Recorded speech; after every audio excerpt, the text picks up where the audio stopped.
మా ప్రభా మా ప్రతి పాపమును కడిగివేయ నిమిత్తమై మీ ప్రశస్తమైన యవ్వన రక్తాన్ని మాకు వారి యొక్క నామములో మీ అందరికీ శుభములు తెలియపరుచుకుంటూ ఉన్నాను. ఈ ఉదయకాల సమయంలో మనమందరం కూడాను మన యొక్క దేవునిని, మన సృష్టికర్తను స్మరించడానికిని, ఆయనను పూజించడానికిని, ఆయనను ఆరాధించడానికిని మనం చేరి వచ్చి ఉంటూ ఉన్నాం. ప్రియులారా, ఈ ఉదయకాల సమయంలో దేనిని బట్టి నేను ప్రభువును ఆరాధించాలి, దేనికోసం నేను ప్రభు దగ్గరకు రావాలి అనేటువంటి కొన్ని తలంపులు మన మధ్యలో ఉంటే, మరి కొన్ని విషయాల్లో మాత్రం అర్థం కానటువంటి ప్రశ్న ఏంటంటే దేనికోసం అనేటువంటి ప్రశ్న వస్తుంది. ప్రియులారా, ఈ ఉదయకాల సమయంలో దేవుడు నాకు ఇచ్చినటువంటి కొన్ని తలంపులు మీతో పంచుకుని దేవుని యొక్క వాక్యం ద్వారా మరి ఆ తలంపులను తలపోసుకున్న వారమై అది నిజం అని చెప్పి గ్రహించినప్పుడు దేవునిని మనం తప్పకుండా ఘనపరచగలం, హెచ్చించగలం. మనుష్యుడు సంఘజీవి. మనుషుడు కలిసి ఉండటానికి ఇష్టపడుతూ ఉంటాడు, ఒంటరిగా ఉండటానికి ఏమాత్రం ఇష్టపడాడు. కానీ ఈ ఒంటరితనం అనబడేటువంటిది ఏంటంటే మన అందరి జీవితాలలో ఈ లోకంలోనికి వచ్చేటప్పుడు ఒంటరిగానే వస్తాం, ఈ లోకం నుండి పోయేటప్పుడు కూడాను ఒంటరిగానే వెళతాం. కానీ ఒంటరితనం అనేది మాత్రం మనకి ఏ విషయంలో కూడాను సంతోషాన్ని ఇవ్వదు, ఏ విషయంలో కూడాను మనకు బలాన్ని ఇవ్వదు, ఏ విషయంలో కూడాను మనకు ఆనందాన్ని ఇవ్వదు. దేవుడు కూడాను మరి ఈ విధంగా ఒంటరిగా ఉన్నటువంటి వ్యక్తిని చూశాడు. ఏదైనా తోటలో సృష్టించిన సమయంలో నరుడు ఒంటరిగా ఉన్నాడు అనేటువంటి సంగతిని గ్రహించినాడు. కాబట్టి అటువంటి నరునికి ఒక సాటి అయినటువంటి సహాయం కావాలి అనేటువంటి తలంపు ఆనాడే ప్రభు కలిగి ఉంటున్నాడు. ప్రియ సహోదరుడా, సహోదరి, అటువంటి తలంపు కలిగినటువంటి ప్రభు మనల్ని అందరం కూడాను ఒంటరిగా ఉండటాన్ని గమనించినాడు. అలాగిన మనల్ని ఒంటరిగా ఉన్నప్పుడు మనకున్నటువంటి పరిస్థితులు ఏంటి, ఏ విధంగా ఉన్నాం, కొన్నిటిని తలంచుకుందాం. ఆ సమయంలో ప్రభు మనల్ని అందరినీ కూడాను పట్టుకున్న వాడై ఆయన అనాది కాలపు సంకల్పం చొప్పున మనల్ని అందరినీ కూడాను ఒక్కొక్కరిగా ఈ యొక్క ఎల్ బేతేల్ అనేటువంటి స్థలములో సమకూర్చినాడు. ప్రియులారా, ఒక్కసారి వెనక్కి తిరిగి చూసుకుంటే ఎక్కడి వాడని నేను, మనం ఎక్కడి వాళ్ళం, ఏ ఊరు వాళ్ళం, ఏ ప్రాంతానికి చెందిన వాళ్ళం. అద్భుతమైనటువంటి ఆలోచన. దేవుడు ఇటువంటి ఆశ్చర్యకరమైనటువంటి సంఘాలను నిర్మిస్తూ ఉంటే ఎంతో ఆనందం కలుగుతూ ఉంటుంది. ప్రియులారా, ఎక్కడి వారమో, ఎటువంటి వారమో అటువంటి ఒంటరిగా ఉన్నటువంటి మనలను ప్రభు ఆయన సంధించినాడు, ఆయన వెతికినాడు, ఆయన మనల్ని కనుగొన్నాడు, ఆయన మనల్ని పట్టుకున్నాడు, ఆయన మనలను సమకూరుస్తూ వచ్చి ఉంటున్నాడు. ఈ సహవాసంలో మనం ఈ విధంగా ఆనందింపచేస్తూ మనల్ని ప్రభు ఎంతగానో ఆశీర్వదిస్తూ ఉంటూ ఉన్నాడు. ఈ కారణాన్ని బట్టి దేవుడిని మనం ఆరాధించాలి. ఇలా దానికంటే ముందు అసలు ఆ ఒంటరితనం ఏంటి అనేటువంటి సంగతిని గమనించినట్లయితే భక్తుడైనటువంటి దావీదు అంటాడు 102వ కీర్తన, దయచేసి చూడండి అమ్మా, 102వ కీర్తన 7వ చరణంలో, 102వ కీర్తన 7వ చరణం అందరం కలిసి చదువుకుందాం. Psalm 102 verse 7. 102వ కీర్తన 7వ చరణం. రాత్రి మెలకుగా ఉండి ఇంటి మీద ఒంటిగానున్న పిచ్చుక వలె ఉన్నాను. ప్రియులారా, రాత్రివేళ అంటేనే భయం. రాత్రివేళ ఒంటరిగా ఉండటం అంటే అది ఇంకా భయం. ఒంటరిగా ఉండటం కాకుండా రాత్రివేళ అందరం ఏం చేస్తుంటాము, నిద్రపోతూ ఉంటాం కదండి. కానీ నిద్ర రాని రాత్రి అనేటువంటిది ఎంత భయంకరమైనదో మరి మీకు తెలుసా? మెలుకొని ఉండటం అని చెప్పినటువంటిది అది మామూలు విషయం కాదు. ప్రియులారా, అది బహు భయంకరమైనటువంటి బాధాకరమైనటువంటి సంగతి. నిద్ర రాని రాత్రులు అనేటువంటిది చాలామంది వృద్ధాప్యం ఉన్నటువంటి పెద్దవాళ్లకు, లేకపోతే ఇబ్బందులు చిక్కుళ్ళు ఉన్నటువంటి వాళ్లకు ప్రతినిత్యం అదే జ్ఞాపకం వస్తుంది పడుకున్నప్పటికీ కూడాను. ఈ అప్పులు ఎలా చేయాలి, ఈ పని రేపు ఎట్లా ముగించాలి, మా బాస్ ఈ పని చెప్పాడు కదా ఇది పూర్తి చేయలేదు కదా, దీన్ని ఏ విధంగా చేయాలి, ఈ విధమైనటువంటి ఆలోచనలతోటే నిద్ర రాని రాత్రులు బహు భయంకరమైనటువంటివి. ఇటువంటి పరిస్థితుల్లో ఇక్కడ దావీదు ఆయన అంటున్నాడన్నమాట, ఎంతో దుఃఖాక్రాంతుడైనటువంటి సమయంలో ఈ విషయాన్ని ఆయన కనుగొన్నాడు. ఏంటంటే, నేను ఒంటరి పిచ్చుక వంటి వాడను అని చెప్పేసి. ఒంటరి పిచ్చుక, ఇంటి మీద ఉన్నటువంటి మెలకువ కలిగినటువంటి పిచ్చుక. ప్రియులారా, మీరు ఈ సంగతులన్నింటినీ కూడాను ఇంటికి వెళ్ళిన తర్వాత ధ్యానం చేయండి. ఆ ఒంటరి వాడు పడేటువంటి వేదన, ఆవేదన ఇవన్నీ కూడాను మనకు కనిపిస్తూ ఉంటాయి. ఒంటరిగా ఉండటం మనకు అసలు ఏమాత్రం ఇష్టం ఉండదు. యోబు గ్రంథకర్త అంటాడు, నేను ఈ విధంగా ఒంటరిగా నేను బ్రతకటం నాకు అసలు ఏమాత్రము ఇష్టం లేదు అని చెప్పేసి అని అంటాడు. ప్రియులారా, అనేక సందర్భాల్లో 7వ అధ్యాయం యోబు గ్రంథం 7వ అధ్యాయము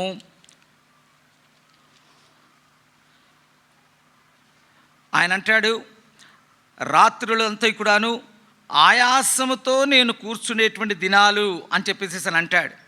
రాత్రి అంతా కూడాను ఆయాసంతో నేను కూర్చునేటువంటి దినాలు అని చెప్పేసి అని అంటాడు. యోబు గ్రంథం 7వ అధ్యాయం 3వ వచనంలో, ఆశలేకే జరుగు నెలలను నేను చూడవలసి వచ్చెను, ఆయాసముతో కూడిన రాత్రులు నాకు నియమింపబడి ఉన్నాయి.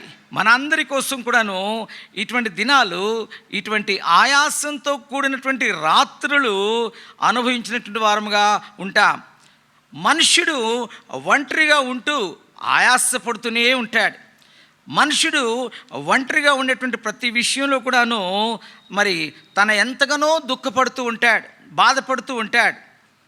మనం అనుకుంటాము మరి ఇటువంటి పరిస్థితులు కలిగించినప్పుడు ఇంట్లో నుంచి బయటికి వెళ్ళకుండా ఉంటే బాగుంటుంది అని చెప్పేసి అనుకుంటాం. ఇంట్లో నుంచి పడకుండా ఏం చేద్దాం అని చెప్పేసి అంటే ఆ ఇంట్లో కూర్చొని కళ్ళు మూసుకొని నిద్రపోతే అన్నీ మర్చిపోతామేమో అనుకుంటాం, కానీ నిద్ర రాదు.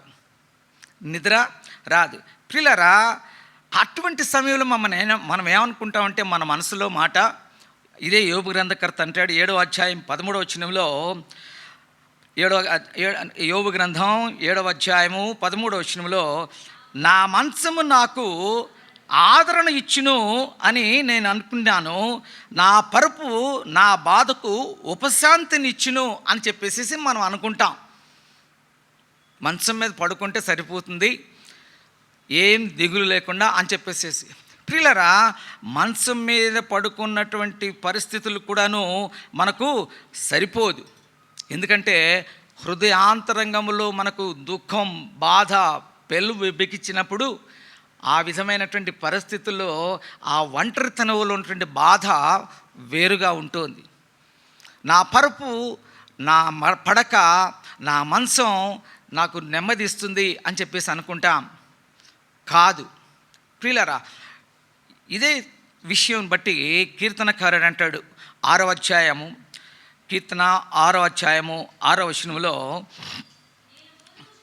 నేను మూలుగుచు అలసి ఉన్నాను, ప్రతి రాత్రియు కన్నీరు విడుచుచు నా పరుపు తేలజేయుచున్నాను, నా కన్నీళ్ళ చేత నా పడక కొట్టుకొని పోచున్నది.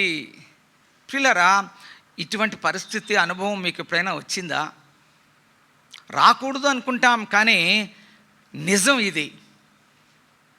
మనం ఎంత బాధ మర్చిపోదాం అనుకున్నా కూడాను, మన యొక్క పడక మీద ఉన్నప్పటికీ కూడాను హృదయంలో నుండి వచ్చేటువంటి వేదనతోటి, కన్నీళ్లతోటి కొట్టుకొని పోయేటువంటి పరిస్థితి.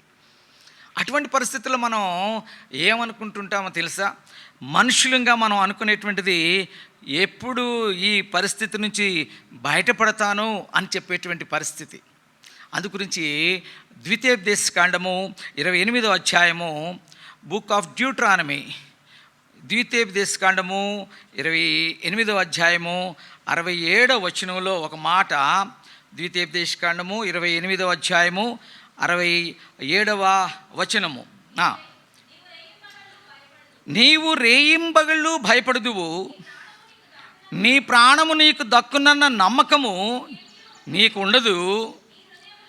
నీ హృదయంలో పుట్టు భయము చేతను, నీ కన్ను చూచి వాటి చేతను నీ అయ్యో ఎప్పుడు సాయంకాలం ఒగినా అనియు, సాయంకాలమున అయ్యో ఎప్పుడు ఉదయం ఒగినా అనియు అనుకుందు. ఎందుకని? నీవు ఒంటరిగా ఉన్నప్పుడు, నీకు నీ హృదయంలో వేదన కలిగినప్పుడు, నీ హృదయంలో నీకు బాధ కలిగినప్పుడు, నీకు ఉపశమనం దొరకనటువంటి సమయంలో, అది రేయింబగళ్ళు కూడాను నువ్వేంటండి, నా ప్రాణము నీకు దక్కనన్న నమ్మకమే ఉండనటువంటి బలహీనటువంటి పరిస్థితుల్లో ఉదయం అనుకుంటామంట, ఎప్పుడు సాయంత్రం అవుతుంది, ఎప్పుడు పడుకుందాం, ఇవన్నీ ఎప్పుడు మర్చిపోదామని. కానీ సాయంత్రం అనుకుంటామంట, ఎప్పుడు తెల్లవారుతుంది, ఎప్పుడు ఇదంతా భయంకరమైన పరిస్థితిని బయటపడతాం అని చెప్పేసి అనిపిస్తుంటుంది. ఇది మనుష్యుని యొక్క నిజస్థితి. ప్రియులారా, మనుష్యుడు అనుకుంటూ ఉంటాడు నేను చాలా సాధించానని చెప్పేసి, మనుషులు అనుకుంటారు నేను చాలా ముందుకు వెళ్ళాను అని చెప్పేసి. కానీ మెలకువ వచ్చి చూసినప్పుడు, నిజస్థితి మన హృదయంకి కనపడినప్పుడు, మన హృదయం అంతా కూడాను వేదనతో పిండివేయబడినప్పుడు, మన పరుపు తేలిపోతూ ఉంటున్నప్పుడు, మన యొక్క హృదయంలో మరి మనము ఆందోళన చెందుతూ ఉన్నటువంటి పరిస్థితి. ఎప్పుడు ఉదయం అవుతుంది, ఎప్పుడు ఇది మన సైకిల్. ప్రియులారా, ఇటువంటి పరిస్థితుల్లో మనం ఎటువంటి వారంగా ఉన్నామనేటువంటిది దావీదు అంటున్నమాట. ఒంటరి పిచ్చుక వంటి వారము. మనల్ని ఎవరు పట్టించుకునేటువంటి వారు ఉండరు, మనల్ని ఎవరు ఆదరించేవారు ఉండరు, మనల్ని ఎవరు ఓదార్చేటువంటి వారు ఉండరు, ఎవరు మనకు సహాయం చేసేటువంటి వారు ఉండరు. ప్రియులారా, నిజంగా ఒక్క మాటలో చెప్పాలంటే 25వ కీర్తన 16వ చరణంలో, 25వ కీర్తన 16వ చరణంలో మొదటి భాగంలో అంటారన్నమాట, నేను ఏకాకిని. చాలు, నేను ఏకాకిని. మనం ఒంటరి వారం. మన తల్లిదండ్రులు, మన భర్త, భార్య, మన పిల్లలు మనకి ఏ విషయంలో కూడాను సహాయం చేయరు, ఏ విషయంలో కూడాను మనకు తోడ్పడరు. ప్రియులారా, ఈ దినాలలో గమనించినట్లయితే, మరి ఇంతకుముందు చదువుకున్నటువంటి మాట ప్రకారంగా మనం వింటూ ఉన్నటువంటి, చూస్తున్నటువంటి, మన చుట్టూ జరుగుతున్నటువంటి అనేకమైనటువంటి సంఘటనలు ఈ దినాన మనతో మాట్లాడుతూ ఉంటూ ఉన్నాయి.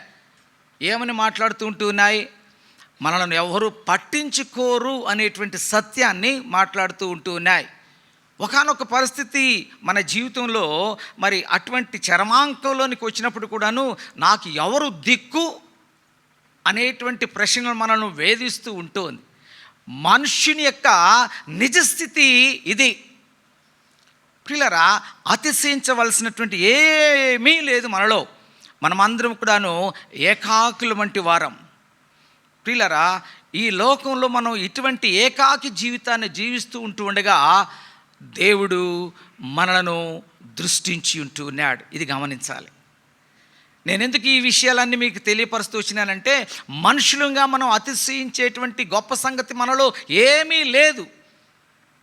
కానీ దేవుడు మనలను దృష్టించినటువంటి సంగతిని బట్టి ఈ దినం మనం ఆనందించాల్సిన అవసరం ఉంది.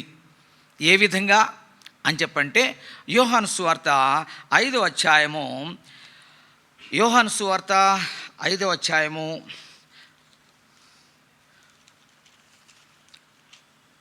2వ వచనంలో ఒక మాట ఇక్కడ చదవబడుతున్నటువంటి మాట ఏంటంటే, యెరూషలేములో గొర్రెల ద్వారము దగ్గర హెబ్రీ భాషలో బెతెస్దా అనబడిన ఒక కోనేరు కలదు. దానికి 5 మంటపములు కలవు. ఆయా సమలమెందు దేవదూత కోనేటిలోనికి దిగి నీళ్లు కదిలించట కలదు. నీరు కదిలింపబడిన పిమ్మట మొదట ఎవడు దిగునో వాడు ఎట్టి వ్యాధి గలవాడైనను బాగుపడును. కనుక ఆ మంటపములలో రోగులు, గుడ్డివారు, కుంటివారు, ఊచకాలు చేతులు గలవారు గుంపులుగా పడి ఉండిరి. అక్కడ 38 ఏండ్ల నుండి వ్యాధి గల ఒక మనుష్యుడు ఉండెను. ప్రియులారా, ఈ యొక్క సంగతిని మనం సండే స్కూల్ దగ్గర నుంచి చదువుతూ ఉంటాం, వింటూ ఉంటాం. ఎన్నో వర్తమానాలు కూడా వింటూ వచ్చి ఉంటాం. అని ఈ ఉదయకాల సమయంలో నా గమనంలో తీసుకురాబడిన పరిస్థితి ఏంటంటే, మనం అందరం కూడాను ఈ బెతస్దా అనబడేటువంటి కోనేటి స్థలంలో మనం వస్తూ ఉంటున్నాం. ఈ యొక్క బెతెస్దా అని అంటే ఏంటంటే కనికరం అని అర్థం. ఈ బెతెస్దా అనబడేటువంటిది కనికరం అని అర్థం. ఇంకొక మాట చెప్పాలంటే జాలి అనేటువంటిది అర్థం. మన అందరం కూడా ఈ కోనేటి చుట్టూనే వస్తుంటున్నాం, కానీ మన మీద ఒక్కడు కూడాను జాలి పడేవాడు లేడు. మనల గురించి ఒక్కడు కూడాను అయ్యో అనేటువంటి వాడు ఉండడు. ఎందుకంటే ఇక్కడ వ్రాయబడినటువంటి సంగతి ఏంటంటే, ఒక వ్యక్తి ఉన్నాడు. ఆ వ్యక్తి అక్కడ 38 సంవత్సరాల నుంచి పడి ఉన్నాడట. 38 సంవత్సరాల నుంచి పడి ఉన్నటువంటి ఆ వ్యక్తి, మరి 38 సంవత్సరాలు అక్కడ జరుగుతున్నటువంటి సంఘటన ఏంటి అని చెప్పనంటే, ఆ కోనేటి లోపలి దేవదూత వస్తుందట. సంవత్సరానికి ఒకసారి ఆ నీళ్లు కెలికినప్పుడు ఎవరైనా సరే అనారోగ్యగ్రస్తులు, పీడితులు, బాధితులు మొట్టమొదట ఆ నీళ్ళలో దిగినప్పుడు వారు స్వస్థపడేటువంటి వారు. అది అక్కడ వ్రాయబడినటువంటి సంగతి. మనమందరము స్వస్థపడబడాలని కోరుకుంటుంటాం, కానీ ఆ యొక్క వ్యక్తి గురించి చెప్పబడినప్పుడు ఆ వ్యక్తి నన్ను నేను చూసుకుంటూ ఉన్నాను. 38 సంవత్సరాల నుంచి నేను అక్కడ తటపటాయిస్తూ ఉన్నాను. 38 సంవత్సరాల నుంచి అనేకులు వచ్చి నన్ను గుర్తుపడతారు కూడాను. గుర్తుపట్టరండి? ఒక్కసారి మనం మనుషులను గమనిస్తే కొన్ని దినాల తర్వాత మిమ్మల్ని ఎక్కడో చూశానండి, ఎక్కడో మనం కలుసుకున్నామండి అని అంటాం. అటువంటిది 38 సంవత్సరాల నుంచి అక్కడ పడి ఉన్నటువంటి మనిషిని ఆ వ్యక్తులు గుర్తుపట్టరంటారా? కానీ అక్కడ ఉన్నటువంటి పరిస్థితి ఏంటంటే, బెతెస్దా అనబడేటువంటి స్థలం పేరు మాత్రం ఉంది. కనికరం చూపించవలసిన అవసరం ఉంది, కానీ ఒక్కరు కూడాను కనికరం చూపించేటువంటి వాళ్ళు లేరు. ఇది మన పరిస్థితి. మనల్ని చూసి అయ్యో పాపం అనేటువంటి వాళ్ళు ఈ లోకంలో ఎవరు ఉండరు. ఇది నేను బాగుపడాలి అని చెప్పంటే నన్ను బాగుపడేటువంటి పరిస్థితికి సహాయం చేసేటువంటి వాళ్ళు ఒక్కరు కూడాను ఉండరు. ఇది నా పరిస్థితి. నేను ఇక్కడ రోగగ్రస్తుడిగా ఉన్నప్పుడు నా రోగం పోగొట్టుకోవటం కోసం నేను కోనేటిలోకి వెళ్ళాలి అని చెప్పనంటే ఒక్కడు కూడాను నాకు సహాయం చేయలేనటువంటి స్థితి. అది నా నిజస్థితి. ప్రియులారా, నిస్సహాయ స్థితిలో ఉన్నటువంటి ఆ వ్యక్తి 38 సంవత్సరాల నుంచి ఎవరైనా సరే ఒక్కడైనా సరే కనికరపడి, అయ్యా నేను పోయిన సంవత్సరం చూశాను, అంతకుముందు చూశాను, ఇంకా నువ్వు దూకలేదా, ఇంకా నువ్వు దిగలేదా, రా నేను నీకు సాయం చేస్తాను అని ఎవరైనా ముందుకు వచ్చారా? అక్కడ ఎవరు కూడాను రాలేదు అనేటువంటి పరిస్థితి చూస్తూ ఉంటున్నాం. కానీ ఆ క్రింది మాటలో 6వ వచనంలో, యోహాను సువార్త 5వ అధ్యాయము 6వ వచనంలో, యేసు వాడు పడి ఉండుట చూచి, యేసు వాడు పడి ఉండుట చూశాడు. ప్రియులారా, మనం పడి ఉండటం కూడా ఆయన చూశాడు. మనం కూడా ఒంటరిగా ఉండటం ఆయన చూశాడు. మనం కూడా హృదయంలో వేదన పడటం ఆయన చూశాడు. మనం కూడా ఆ విధమైనటువంటి మనోవేదనతోటి పరుపు తేలగొట్టుకునేటువంటి పరిస్థితిని ఆయన చూశాడు. మనందరినీ కూడా ఆయన దృష్టించి ఉంటూ ఉన్నాడు. ఈ వ్యక్తిని మాత్రమే కాదు, మనలో ప్రతి ఒక్కరిని కూడాను ఆయన గమనించి వస్తున్నాడు. ఆ కారణం చేత ఈ ఉదయకాల సమయంలో, ప్రభువా నీవు నన్ను చూసినావు నాయనా అని చెప్పేసి, చూచుచున్న దేవుడవు నీవు అని చెప్పేసి ఆయనను ఘనపరచవలసిన అవసరత ఈ ఉదయకాల సమయంలో ఉంది. ఆ కారణాన్ని బట్టి ఆయన ఆరాధించవలసినటువంటి అవసరత మన యొక్క జీవితాలలో ఉంది. నిజంగా నీవు పడి ఉన్న స్థితిని నీకు తెలుసునా? నువ్వు జ్ఞాపకం పెట్టుకున్నావా? ఏ విధంగా ఏ రోజు ఆ రోజు నీవు మొట్టమొదటి ప్రభు నిన్ను సంధించినటువంటి సమయం నీకు జ్ఞాపకం ఉందా? ఈ వ్యక్తి దగ్గరికి ప్రభు వచ్చినట్లుగానే మనందరి దగ్గరికి కూడా ప్రభు వచ్చాడు. ఎస్, ఆయన మనల్ని సంధించినాడు, ఆయన మనల్ని కనుగొన్నాడు. ఆ వ్యక్తి గురించి సమాచారం తెలుసుకున్నాడు. 6వ వచనంలో అంటాడు, యేసు వాడు పడి ఉండుట చూచి వాడు అప్పటికి బహుకాలము నుండి ఆ స్థితిలో ఉన్నాడని ఎరిగి. ప్రియ సహోదరుల సహోదరి, మనం ఉన్నటువంటి ఆ పడిపోయినటువంటి స్థితిలో, చెదిరినటువంటి స్థితిలో, కలత చెందినటువంటి స్థితిలో ఆ ప్రభు మనలను కూడాను చూశాడు, మన స్థితిని కూడాను ఎరిగినాడు. ఆ వ్యక్తిని అడిగినట్లుగానే మనల్ని కూడాను అడిగినాడు. ఆ వ్యక్తిని అడిగినాడు. ఆ వ్యక్తిని ఏమడిగినా తెలుసా? స్వస్థపరచబడగోరుచున్నావా అని చెప్పేసి అన్నాడు. బాగుపడగోరుచున్నావా అని చెప్పేసి ఆ వ్యక్తిని అన్నాడు. ఆ వ్యక్తి అన్నప్పుడు అసలు ఆ వ్యక్తి 38 సంవత్సరాల నుంచి అవకాశం కోసం చూస్తున్నటువంటి వ్యక్తి ఏం చెప్పాలి జవాబు ఆయనకి? బాగుపడగోరుతున్నావా అన్నప్పుడు ఈయన ఏం చెప్పాలి? ఏం జవాబు చెప్పాలి? చెప్పండి అమ్మా. బాగుపడగోరుస్తున్నావా అని అడిగినాడు ప్రభు ఆయన్ని. అప్పుడు ఆ వ్యక్తి ఏం జవాబు చెప్పాలి? బాగుపడాలి అనుకుంటున్నాను అని చెప్పాలి. కానీ ఆయన చెప్పిన సమాధానం ఏంటో తెలుసా? ఆయన చెప్పిన సమాధానం తెలుసా? 7వ వచనంలో, రోగి, అయ్యా నీళ్లు కదిలింపబడినప్పుడు నన్ను కోనేటిలోని దించుటకు నాకు ఎవడును లేడు. ఇది ఆయన గమనించినటువంటి స్థితి. నాకు ఎవడు లేడు, నేను ఏకాకిని అనేటువంటి సత్యం గ్రహించినాడు. ఆ ఏకాకి అనేటువంటి సత్యం నువ్వు గ్రహించినావా? నాకు ఎవడూ లేడనేటువంటి సత్యం నువ్వు గ్రహించినప్పుడే యేసు ప్రభువును నువ్వు తేటగా చూడగలుగుతావు. నాకు ఎవడు కూడాను సహాయం చేయడు అనేటువంటి సత్యం గ్రహించినప్పుడే యేసును నువ్వు మరి నిజంగా ఎరగగలుగుతావు. ఆయన నీ దగ్గరకు, నా దగ్గరకు, మన దగ్గరకు వచ్చినాడు. మన పడి ఉన్నటువంటి స్థితిని ఆయన చూసినాడు. బాగుపడగోరుతున్నావా అని అడిగినాడు. ప్రియ సహోదరా సహోదరి, దేవుడు లోకమును ఎంతో ప్రేమించాడు. ప్రతి వాని దగ్గరికి వచ్చినాడు. నీ కొరకు నా ప్రాణం పెట్టినానని చెప్పి అంటున్నాడు. నీవు బాగుపడాలని కోరుకుంటున్నావా అని చెప్పేసి అడుగుతున్నాడు. కానీ ఈ లోకం ఆయనను గ్రహించలేకపోతున్నటువంటి స్థితి. ప్రియ సహోదర సహోదరి, నాకు ఎవడూ లేడు అని చెప్పేసి అన్నప్పుడు ఆ యొక్క మరి ఒంటరితనం అనబడేటువంటి సత్యం మనకి ఇక్కడ కనిపిస్తూ ఉంటుంది. నిజం, అది నిజం. మనకు ఎవడూ లేడు. మనం ఏకాకులం, మనం పిచ్చుక వంటి వారం. కానీ మనం ఉన్నటువంటి స్థితిని ఆయన ఎరిగినటువంటి వాడు. ఆయన మన దగ్గరకు వచ్చినటువంటి వాడు. ఆ ఒకే ఒక్క మాటతోటి ఆ వ్యక్తిని సంధించినాడు. 38 సంవత్సరాల నుంచి బాధపడినటువంటి బాధ అంతా కూడాను చిటికలో మాయమైపోయినట్లుగా మాయమైపోయింది. యేసు, నీవు లేచి నీ పరుపెత్తుకొని నడుమని వానితో చెప్పగా వాడు స్వస్థత నుండి తన పరుపెత్తుకొని నడిచెను. ఇది ఇక్కడ కథ ముగించబడింది.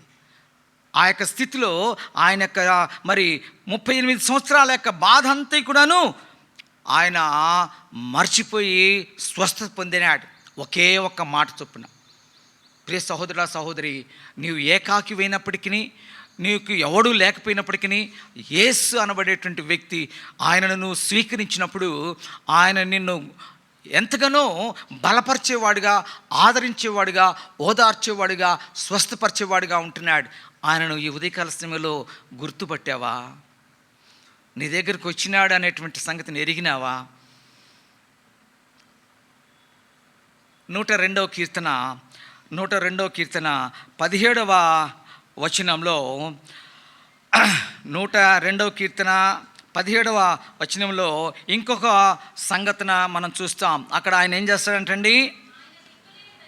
ఆయన దిక్కులేని దరిద్రుల ప్రార్థన. చాలు నాన్న.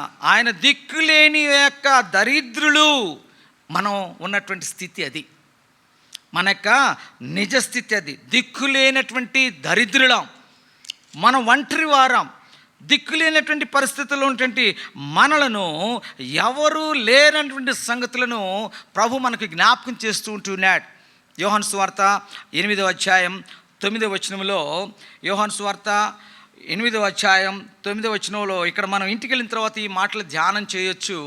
అక్కడ ఒక స్త్రీ వ్యభిచారంతో పట్టబడినప్పుడు ఆ స్త్రీని ప్రభు దగ్గరకు వారు తీసుకుని వచ్చినప్పుడు, ప్రియులారా, ఆ ప్రభు ఎటువంటి వాడు అనేటువంటి లక్షణాన్ని గమనించడం కోసం ఈ మాట మీకు తెలుసుకొచ్చినాను. ఎటువంటి వాడండి? 17వ వచనంలో ఏమని చెప్పబడింది? ఆయన 102:17లో ఏమని వ్రాయబడింది?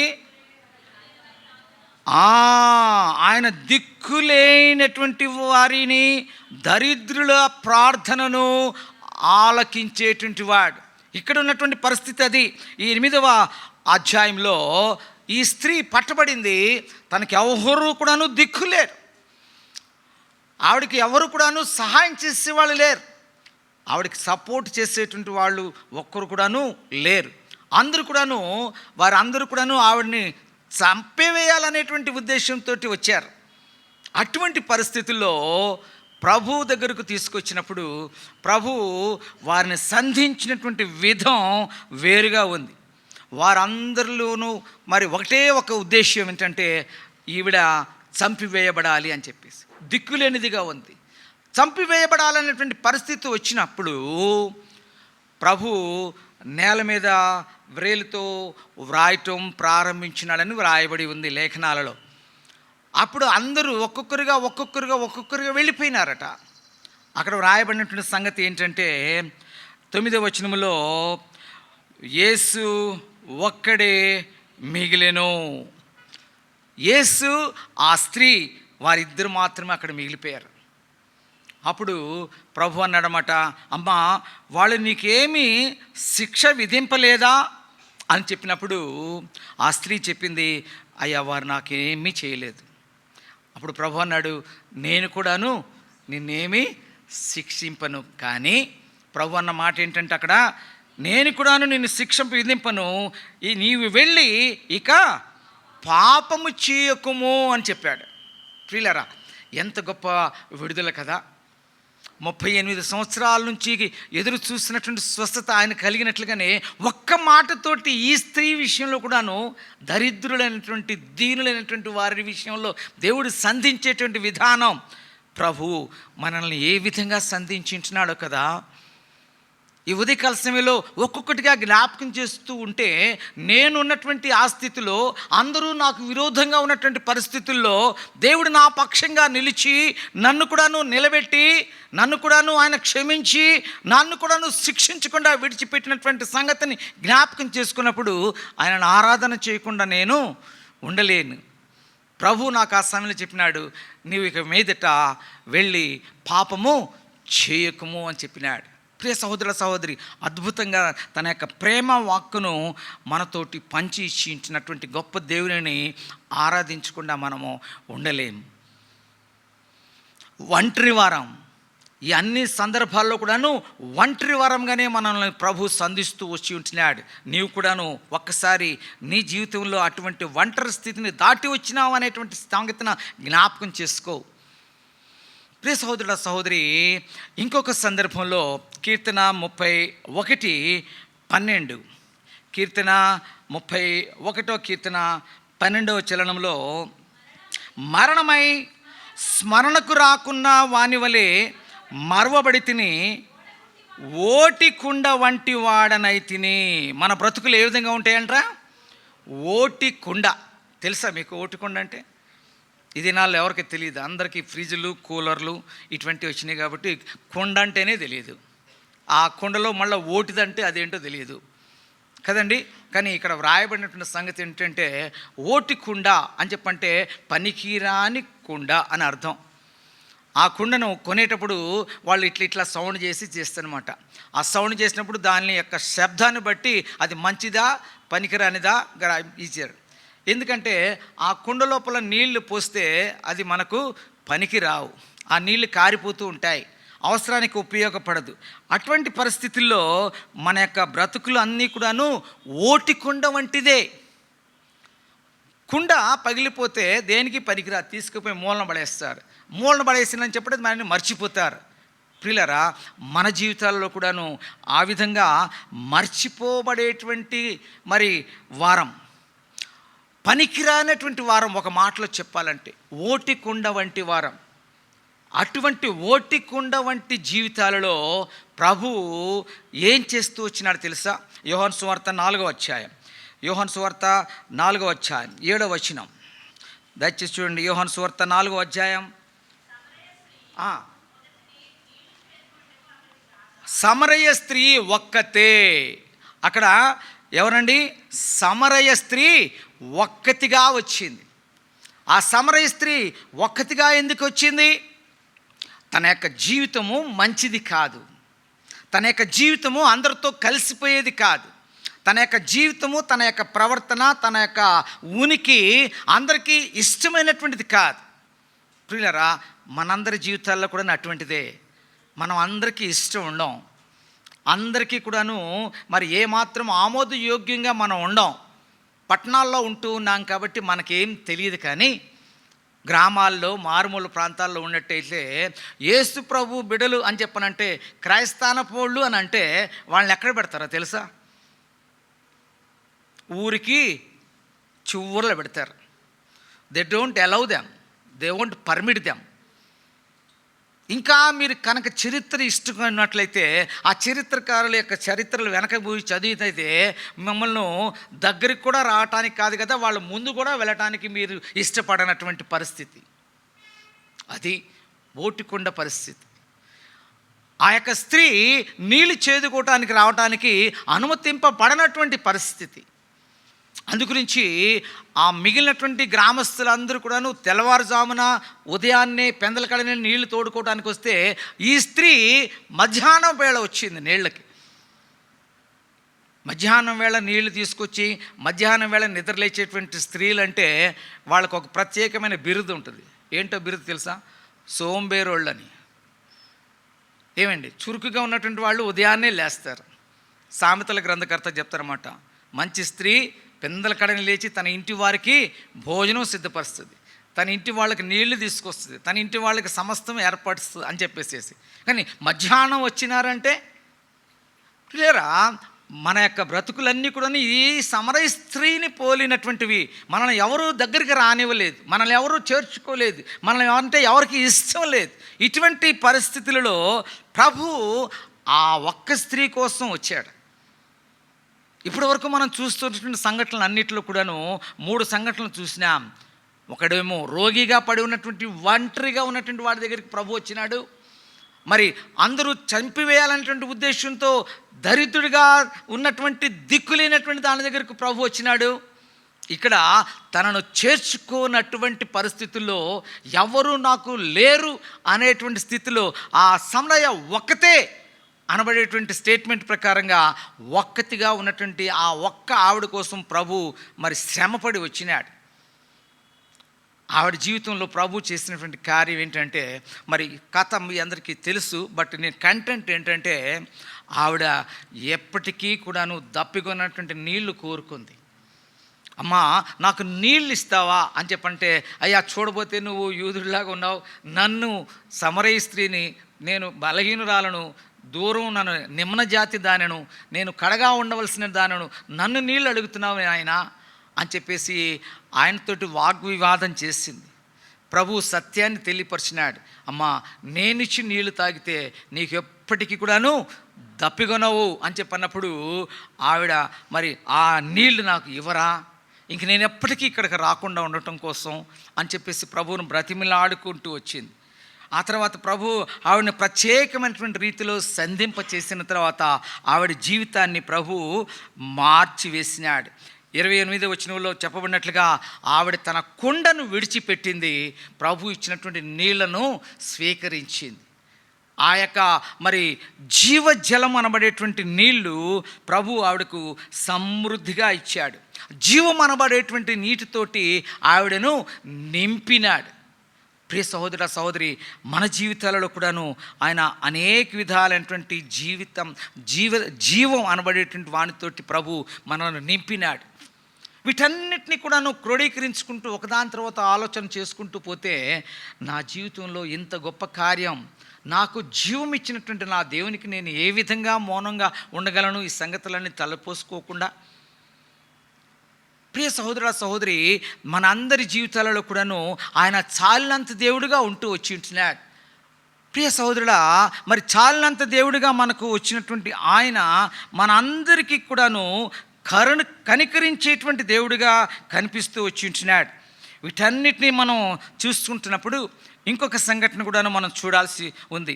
102వ కీర్తన 23వ చరణంలో, నేను ప్రయాణము చేయుచుండగా ఆయన నా బలము కృంగజేసెను, నా దినములు క్రొద్దిపరచెను. రోగిస్తున్న వాళ్ళని చూసినాము, దోషులుగా చూసినాము, అంటరాని వారిగా చూసినాము. ఇప్పుడు ప్రయాణంలో ఉన్నటువంటి వారి విషయంలో కూడాను మనం ఈ యొక్క జీవిత యాత్రలో ప్రయాత్రికులం. మన యొక్క జీవితము యాత్రతో నింపబడి ఉంది. ఈ యాత్ర జీవితంలో కూడాను మనకు అందరూ మన వాళ్ళు ఎవరు ఉండరు. ఒంటరిగానే ప్రయాణం చేయాలి, ఒంటరిగానే వెళ్తూ ఉండాలి. ఈ యాత్రా జీవితంలో కూడాను ఇంకొక ఒంటరి వ్యక్తిని మనం ఇక్కడ చూడగలుగుతున్నాం.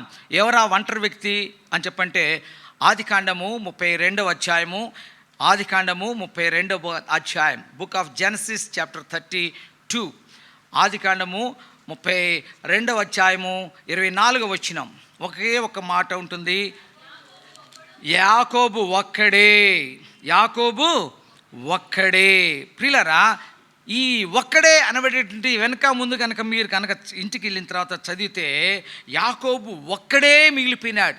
నిజానికి ఇక్కడ యాకోబు ఒక్కడు కానే కాదు. ఎందుకని? ఆయనకు భార్యలు ఉన్నారు, అక్కడ బిడ్డలు ఉన్నారు, పనివారు ఉన్నారు, పశువులు ఉన్నాయి, సంపద ఉంది, ధనం ఉంది. ఇవన్నీ ఉన్నప్పుడు ఒంటరి ఎట్లా అంటాడు? ప్రియులారా, మన అందరి జీవితాల్లో కూడా ఈ యొక్క సత్యాన్ని జ్ఞాపకం చేసుకున్నప్పుడు మనకు అన్నీ ఉన్నాయి. డబ్బు ఉంది, హోదా ఉంది, పేరు ఉంది, పరపతి ఉంది, బలం ఉంది, అంగబలం, అర్ధబలం అన్నీ ఉన్నాయి. బట్ జీవితంలో ఒక్కొక్క తరుణం వస్తుంది చూశారు, ఆ తరుణంలో ఒంటరి వారమే. ప్రియ సహోదరా సహోదరి, నాకు బలం ఉంది కదా, నాకు డబ్బులు ఉన్నాయి కదా, నేను ఎంతో కొనుక్కోగలను, ఎంతమందినైనా నా దగ్గర వశపరచుకోగలను అని చెప్పి అనుకుంటే అది కుదిరేటువంటి పని కాదు. ఒకానొక దినం వస్తుంది, ఆ దినం వచ్చినప్పుడు నేను ఒంటరి వాడినే అనేటువంటి పరిస్థితి కనిపిస్తూ ఉంటుంది. ప్రియ సహోదరా సహోదరి, యాకోబు యొక్క జీవితంలో కూడాను ఆ ఖాళీతనాన్ని, ఒంటరితనాన్ని గుర్తించినాడు. అటువంటి అన్నీ ఉన్నటువంటి వానికి కూడాను ప్రభు అవసరం, దేవుడు అవసరం. చూసారా, రోగగ్రస్తుడిగా నిస్సాస్థితిలో ఉన్న వాడి దగ్గరికి ప్రభు వెళ్ళాడు, మరణానికి సమీపంగా ఉన్నటువంటి ఆ స్త్రీ దగ్గరికి ప్రభు వెళ్ళాడు, కలుపుకోలేనటువంటి పరిస్థితిలో ఆదరించేటువంటి దిక్కులేనటువంటి స్థితిలో ఉంటుంది వాళ్ళ దగ్గరికి ప్రభు వెళ్ళాడు. ఇక్కడ అందరూ ఉన్నప్పటికీ కూడాను, అన్నీ ఉన్నప్పటికీ కూడాను ఆయన దగ్గర కూడాను ప్రభు వెళ్ళాడు. ఇది ప్రభువులో ఉంటుండే గొప్పతనం. ప్రియులారా, ప్రభువులో ఉంటున్న గొప్పతనం ఏంటంటే మన యొక్క బలహీనతలను మనకు తెలియపరిచి నేను నీకు అవసరం, నేను ఉన్నాను అని చెప్పించటమే ప్రభువులో ఉన్నటువంటి గొప్ప సంగతి. ఇక్కడ యాకోబు ఈ యొక్క సంగతిని గ్రహించడం కోసం చాలా సమయం పట్టింది. కానీ నేను ఒంటరి వాడినే అనేటువంటి సత్యాన్ని యాకోబు గ్రహించినప్పుడు ప్రభువును గుర్తించిన వాడై, ప్రభువా నన్ను నువ్వు ఆశీర్వదిస్తేనే కానీ నేను నిన్ను విడిచిపెట్టను అని చెప్పేసి అంత పట్టుదలతోటి ఆయన ప్రభువును గట్టిగా పట్టుకొని ఉంటున్నాడు. ఆ విధంగా ఒంటరిగా ఉన్నటువంటి ప్రయాణం ఉన్నటువంటి వాళ్ళందరినీ కూడాను ప్రభు కూడా ఏమాత్రం విడిచిపెట్టేటువంటి వాడు కాదు. మన యొక్క జీవిత యాత్రలో అన్నీ ఉన్నప్పటికీ కూడాను ప్రభు నాకు అవసరం అనేటువంటి కనువిప్పు మనకు కలిగింప చేసినట్టు చూశారు. దానిని బట్టి ప్రభువుకు నేను వందనస్తున్నై ఉండాలి. ఆ యొక్క ప్రభు నన్ను కనికరించినటువంటి విధానాన్ని బట్టి ఆయన నన్ను తన నివాస స్థలం నుండి గమనించినాడు, ఆయన కనుగొన్నాడు, ఆయన నన్ను చూసినాడు, ఆయన నా దగ్గరికి వచ్చినాడు, ఆయన నాతో సంధించినాడు. 13వ వచనం 102వ కీర్తన 13వ చరణంలో, నీవు సియోనులో నుంచి కరుణించదువు, నా మీద నీవు దయ చూపించేటువంటి కాలము వస్తుంది. ఆయన మనందరి మీద దయ చూపించి ఉంటున్నాడు. ప్రియులరా, దాన్ని మనం మర్చిపోకూడదు, దాన్ని మనం తలపోసుకోవాలి, దాన్ని మనం జ్ఞాపకం చేసుకోవాలి. ఎట్టి స్థితిలో నేనున్నాను. మన అందరము అన్ని స్థితుల్లో ఉండటం కాదు, ఒక్కొక్కరు ఒక్కొక్క విధమైనటువంటి పరిస్థితుల్లో వచ్చి ఉంటున్నాము. కాబట్టి అటువంటి పరిస్థితుల్లో మనం వచ్చినప్పుడు మనం ఏం చేయాలండి? దావీదు అంటాడు 77వ కీర్తన 5వ చరణంలో, 77వ కీర్తన 5వ చరణంలో దావీదు ఏమంటాడంటే, తొలిటి దినములను పూర్వకాల సంవత్సరములను నేను మనస్సునకు తెచ్చుకొందును. ప్రియులారా, మనం పూర్వ సంగతులను, తొలిటి దినాలను నేను మొదట ఏ విధంగా ఉంటిని? నేను కోనేటి దగ్గర ఉంటిని. మొదట నేను ఏ విధంగా ఉంటిని? నేను పట్టబడి తిని. మొదట నేను ఏ విధంగా ఉంటిని? నేను అంటరాని వాడిగా ఉంటిని. మొదట నేను ఏ విధంగా ఉంటిని? దేవుడు నాకు అక్కర్లేదు అనేటువంటి స్థితిలో ఉంటే, తొలిటి దినాలను మనం జ్ఞాపకం చేసుకున్నప్పుడు, దేవుడు మనల్ని సంధించినటువంటి విషయాల్ని మనం జ్ఞాపకం చేసుకున్నప్పుడు, 11వ వచనం చదువు తల్లి, 77వ కీర్తన 11వ వచనం, యెహోవా చేసిన కార్యములను పూర్వము జరిగించిన నీ ఆశ్చర్య కార్యములను మనం మనస్సునకు తెచ్చుకున్నటువంటి వారమై ఉండాలి. వాటన్నిటినీ కూడాను మరి మనం మనస్సునకు తెచ్చుకునేటువంటి వారంగా ఉండి మన యొక్క జీవితాలలో ఎటువంటి పరిస్థితుల నుంచి దాటి వచ్చినాం, ఎటువంటి పరిస్థితుల్లో నుండి ఈ విధమైనటువంటి ఎల్ బేతేల్ ప్రార్థన మందిరంలోనికి సమూహంగా వచ్చినాము, ఆయనను ఆరాధించడానికి వచ్చినాము. ఈ సమయంలో ఒక్కసారి వెనక్కి తిరిగి ఆలోచన చేసుకోవాలి. నేను ఎటువంటి పరిస్థితుల్లో వచ్చినాను, దేవుడు నాకు ఎటువంటి కార్యములు నా జీవితంలో చేసినాడు అని చెప్పేసి ఆ విధంగా వెనక్కి తెచ్చుకొని మనము అనవలసినటువంటి మాట ఏంటంటే 13వ చరణం 77వ కీర్తన, దేవా నీ మార్గము పరిశుద్ధమైనది, దేవుని వంటి మహాదేవుడు ఎక్కడున్నాడు? అయ్యా, నేను ఎటువంటి పరిస్థితుల్లో ఉన్నానో అటువంటి పరిస్థితుల్లో నా కోసం నువ్వు దిగి వచ్చినావు కదయ్యా. నేను పాపిగా ఈ లోకంలో నశించే స్థితిలో ఉంటూ ఉండగా, నశించిన దానిని వెతికి రక్షించుట కొరకై నువ్వు నా కోసం ఈ లోకంలోకి వచ్చినావు కదా. నేను మరణమునకు జాగుతున్నటువంటి పరిస్థితుల్లో, జారిపోయేటువంటి పరిస్థితుల్లో, బండ మీద నిలబడలేనటువంటి నిస్సత్తువ పరిస్థితుల్లో నేను ఉంటూ ఉండగా నన్ను చేయి పట్టుకొని నన్ను ఆదరించి నన్ను జారు బండలో నుండి, మరణ పాస్యములో నుండి తప్పించినావు కదయ్యా. నన్ను ఇంతగా ప్రేమించినావు నాయనా. దేవా, నీ వంటి దేవుడు మరొక దేవుడు లేడయ్యా. నా మీద కరుణ చూపించగలిగినటువంటి మనస్సు కలిగినటువంటి దేవుడు మరొకడు లేడయ్యా. నేను ఒంటరివాడిగా, విడిచిపెట్టబడిన వాడిగా, ఎవరికి అక్కర్లేనటువంటి పరిస్థితుల్లో నేను ఉంటూ ఉండగా నాకున్నటువంటి ప్రతి పరిస్థితిని కూడాను నీవు దృష్టించినటువంటి వాడవై 130వ కీర్తన 7వ చరణం 130వ కీర్తన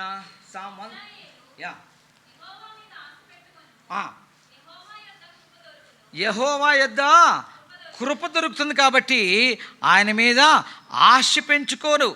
యెహోవా యొద్ద ఏం దొరుకుతుంది? కృప దొరుకుతుంది. యెహోవా యొద్ద సంపూర్ణ విమోచన దొరుకుతుంది. ఆయన మన దోషములన్నిటి నుండి విడిపించి మనలను విమోచించేటువంటి వాడు. ఆయన దగ్గర కృప దొరుకుతుంది అనేటువంటి సత్యాన్ని ఈరోజు నేను గ్రహించినాను. కాబట్టి ప్రియ సహోదరుడా, సహోదరి, ఆయన నన్ను విమోచించినాడు అనేటువంటి సంగతిని నేను గ్రహించినాను. కాబట్టి నా ఒంటరితనంలో నాకు చాలినంత దేవుడిగా ఆయన ఉంటూ ఉన్నాడు. కాబట్టి ఈ ఉదయకాల సమయంలో నేను ఆయన యొక్క మందిరంలోనికి చేరి వచ్చి ఈ విధంగా నేను ఆయనను కొనియాడటానికి, ఆరాధించడానికి నేను చేరి వచ్చినాను. అందరం కలిసి 31వ కీర్తన 7వ చరణం చదువుకుందాం. 31వ కీర్తన ఇది మనందరి ఆరాధనగా, మనందరి హృదయ మాటగా ఉండాలని కోరుతూ ఉంటున్నాను. 31వ కీర్తన 7వ చరణం. నీవు నా బాధను దృష్టించి ఉన్నావు, నా ప్రాణ బాధను నీవు కనిపెట్టి ఉన్నావు, కావున నీ కృపను బట్టి నేను ఆనందభరితుడనై సంతోషించెదను. మనం అలాగిన ఆనందభరితులమై ఇప్పుడు చూస్తూ వచ్చినటువంటి ఒంటరి జీవితంలో, విడిచిపెట్టిన జీవితంలో, వీటన్నిటిలో కూడా ప్రభు నిజంగా నాకు సహాయం చేశాడు కదా అని ఒప్పించబడిన వాడమై, ఆనందభరితులమై ఆయన కృపను బట్టి, ఆయన యొక్క విమోచనను బట్టి ఆయనకు కృతజ్ఞత చెల్లిద్దామా? రండి, ఈ కొద్ది తలంపులతో ఆయనను మనం ఆరాధిద్దాం.